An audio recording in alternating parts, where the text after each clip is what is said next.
egallagan. Turkmanlar, qozoqlar va qirg'izlar insoniyat taraqqiyotining quyi pog'onasida joylashgan ko'chmanchilardir. Kaufmanning fikricha, agar ko'chmanchilar ma'muriy hududiy jihatdan sardlarga yaqin hududga joylashtirilsa, ular fanatik, munofiq va poraxo'r mullalar, hojilar, avliyolar hamda darvishlarning qurbonlariga aylanadi. Shu sababli mintaqa viloyatlaridagi okruglar va tumanlarning ma'muriy chegaralarini tuzib chiqishda sardlar hamda qirg'izlarni, qozoqlarni hududiy jihatdan qat'iy ajratish bosh maqsadga aylandi. Kaufmanning kolonial boshqaruvi islom dinini tiyib turish va tub xalqlarning hurmatini qozonish imkonini beradigan bilimlariga asoslangan edi. Buni ro'yobga chiqarish uchun u birinchi qadamni ushbu hudud va uning xalqlarining o'ziga xos noyob jihatlari bilan tanishishdan boshladi.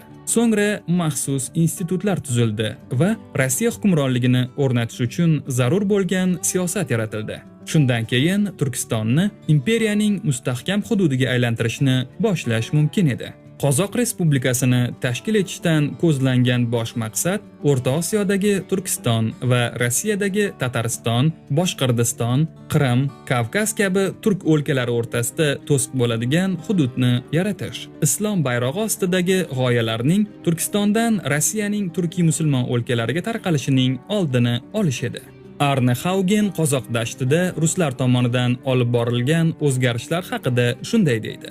Rossiya hukumati Markaziy Osiyoda sivilizatorlik missiyasini cheklangan shaklda amalga oshirdi. Bir qancha rus maktablari ochildi va eng asosiysi ma'rifat yo'lida gazetalar chop etish yo'lga qo'yildi. Shunga qaramay, bu ehtiyotkorona yondashuv edi. Chunki ruslarning ko'z o'ngida islom dini dahshatli fanatizmni qo'zg'atishi mumkin edi. Islom dini asta-sekin o'z ahamiyatini yo'qotishiga umid bog'lab, u nazardan chetda qoldirildi.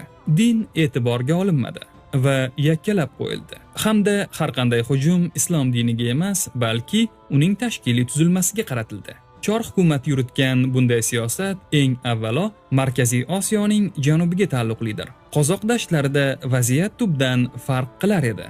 U yerda janubdagiga nisbatan ruslar amalga oshirgan o'zgarishlar kuchliroq sezilar edi. Masalan, dunyoviy ta'lim dasturi Turkistonga nisbatan qozoq dashtlarida ancha kengroq joriy etilgan edi. Bu tez orada intellektual kamolotga yetishishga va qozoq ziyolilarining paydo bo'lishiga olib keldi.